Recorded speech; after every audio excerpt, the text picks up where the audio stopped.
شعب كصوماليات لما كان محاكم إسلامية يوم الحين خارج تقولي ثاني دجال كسوف هذا waxay ugu dhigteen nimanka islaamiga waxay rabaan inay dadka barakiciyaan inay wadamada qabsadaan danti Soomaaliyeed iigimayaan waxay rabaan in geeska Afrikaba uu nabad noqonin sababtoo ah macnaha waxa nin Afghanistan oo rishaa meesha ka dagaalamaya Soomaali ma ninkan sida Ethiopia waxa uu jiraan ay dirisiin ma marka waxa loo baahan yahay Ethiopia waxay rabaan qoladan inay keenaan sida ay idaacadaha ka sheegeen ay afkooda ay qirteen dunida islaamka oo dhan ayaan leenahay soo gala si Ethiopia loola dagaalamo Ethiopia maslaxada geeska Afrika iyo Afrikaanimadii ay eegaysaa ኢትዮጵያ በዚህ በአፍሪካ ቀንድ እንግዲህ ሀያል ከሚባሉት ሀገሮች ውስጥ አንዷ ስለሆነች ብዙ ህዝብ ያለበት ነው ይሄን ህዝብ በቀጥታ ወደ ጦርነት አስገብቶ አተራምሶ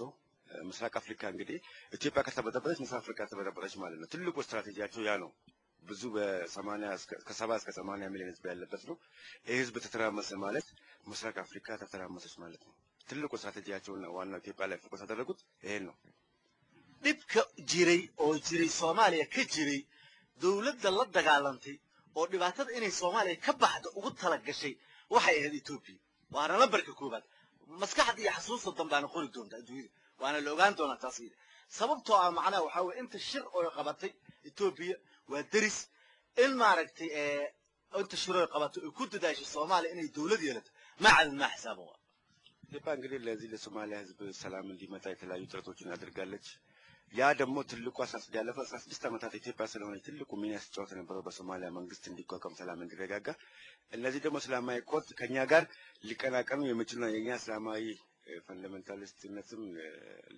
ሊጸድቅ የሚችለው ኢትዮጵያን ቀጥታ በማፋረስና በማተራመስ ስለሆነ ያንን እንቅስቃሴያቸው ነው በቀጥታ ታርጌት ያደረጉት እነሱ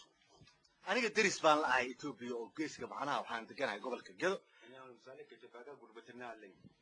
cid iiga xogaalsan ma jirto maanin soo kale bala information yaalo ilma inta America ka qaynaysa Europe ka qaynaysa Arab ka qaynaysa Asia ka qaynaysa been waa waxba kama jiraan እንግዲህ እነዚህ ውጪ የጮሁ ያሉት ተቃዋሚ ፓርቲ እነሱ የእስላማዊ ኮርት ደጋፊ ነን የሚሉት ስለ ገዶም ይሁን ስለ ሳውዘርን ኢትዮጵያ በተመለከተ አንድም እንቅስቃሴ በዛ አካባቢ ያለውን ሁሉ አጠቃላይ ከኔ በላይ የሚያውቁት ነገር የለም ማለት ግን እዛ አሜሪካ ያለውን ያናገራሉ በቴሌፎን እዛ ሌሎች ተለያዩ አካባቢ እነ ሱዳን ያሉት አረብ ሀገር ያሉትን ያናገራሉ እንዲህ ያለት እንቅስቃሴ እየተካሄደ ነው ብለው ያወራሉ ያ ደግሞ መሰረተ ቢስ ወሬ ነው danaha ummadda Soomaaliyeed in laga hadlaa fiican ma ogid dan aan shakhsi adigu waa in qof walba uu ka hadla dhibaato badan baa imaanaysa adduunka oo dhan ka imaanaysa Soomaaliya oo imaanaysa dhibaato oo imaanaysa ያ ደግሞ ሁሉም የራሱን ግለሰብ የራሱን ፍላጎት ብቻ የሚናገር ከሆነ የሶማሊያ ህዝብ ፍላጎት የህዝቡ ሰላም ማግኘት የተለያዩ እንቅስቃሴዎችን ያሉትን አጠቃላይ ጥሩ ጎኑን ብቻ የሚናገሩበት ሁኔታ ቢፈጠር ኖሮ ሶማሊያ ሰላም የምትሆንበት ሁኔታ ይፈጠር ነበር ግን ሁሉም ግለሰባዊና ስልጣን ፈላጊ ብቻ ስለሆነ የራሱን አድቫንቴጅ ነው የሚጠቀመው waxaan soo galaya ciidamada Ethiopia oo gudaha ኢትዮጵያ ሰራዊት በውስጥ አሉ የተባሉትን እሱን በተመለከተ አጠራለ ነገር ላቀርብ ፈልጋለሁ Ethiopia ማግሊሲ ዋበንዋ ኢትዮጵያ እንግዲህ አላስገባችም ጦሯን ፓርላማንka ፌደራል ኩሜልጋር ካፈሪስተ የሶማሊያ ፌደራላዊ ዲሞክራሲያዊ ሪፐብሊክ ፓርላማው ተቀምጦ ነው የወሰነው waxay go'aan ku gaareen in ciidamada Soomaaliya ciidamo u tababaro ciidamo u tababaro illa keeno Soomaaliya oo ciidamadii loo tababaro maadaama 15 sano iyo 16 sano ciidamada ay kala tageen oo wax tababar ay haysan እንግዲህ ፓርላማው የወሰነው ውሳኔ የኢትዮጵያ ሰራዊት በዛ በሶማሊያ ሽግግር መንግስቱ ሰራዊት ውስጥ እንዲገባና በቀጥታ እዛ ቦታ ላይ እንቅስቃሴውን ስልጠና እንዲያደርግና ማንኛውም ወታደራዊ ሎጂስቲክ የሚያስፈልጉት ነገር ስልጠና ሰጥቶ ማዳም መንግስት በዛ ሽግግር መንግስት ምንም ስራው አልነበረም ያ ደግሞ ስልጠና ስለሚያስፈልገው ያለፉት 17 ዓመት ምንም አይነት ወታደራዊ ስልጠና እንደሌለ ስለሚታወቅ ያ ደግሞ ስልጠና እንዲሰጥ የኢትዮጵያ ሰራዊት ወሰነ ሰራዊት እንዲገባ አድርጓል ፈርማል ጉጂሎ ፓርላማንka waa la ogolaaday dawladdu waa ogolaatay Soomaaliya ይሄ ደግሞ የሽግግር መንግስቱ ጥያቄ ባቀረበበት ወቅት ነው እንግዲህ ወደ ሶማሊያ የገባው የኛ የሰልጣኝ ቡድን ማለት ነው waxa la Ethiopia ciidamo tababar oo yar oo ciidamada Soomaaliya u tababaro rag yar oo tilmaaman yaa meesha la geeyo hub wadanin እንግዲህ በመቶዎች የሚቆጠሩ ሰው ነው እዛ ተወሰደው ሌላ ምንም ከዛ ቁጥር በላይ የለም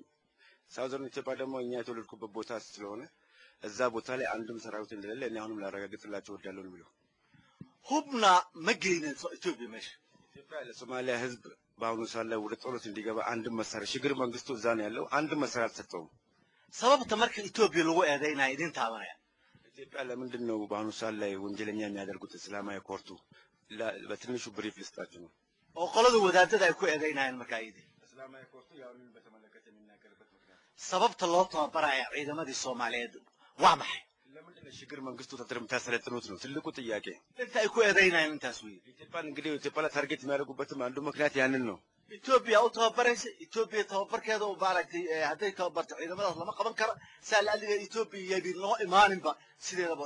Soomaaliya waxba u qabanin saas waa nooc arrimaha noocaas ኢትዮጵያ ሰራዊት ወታደራዊ ብቃት ስላለው እነዚህን የሽግግር መንግስቱ ሰራዊት ካሰለጠነ ከኛ ጋር የውጋ ስልት ሊቋቋሙ ስለሚችል የሚል ትልቁ ስጋታቸው ያንን ነው waxay markiiba isku taragarayeen haddana qoladii awlaadada አሁን ሳለ እነዚህ ደግሞ እስላሚክ ኮርቱ ሌላ አቋም ወስደዋል in ay yiraahdaan horta Ethiopia cadawla ኢትዮጵያ ጋር ማን ጠላት እንግዲህ የሆኑት ሀገሮች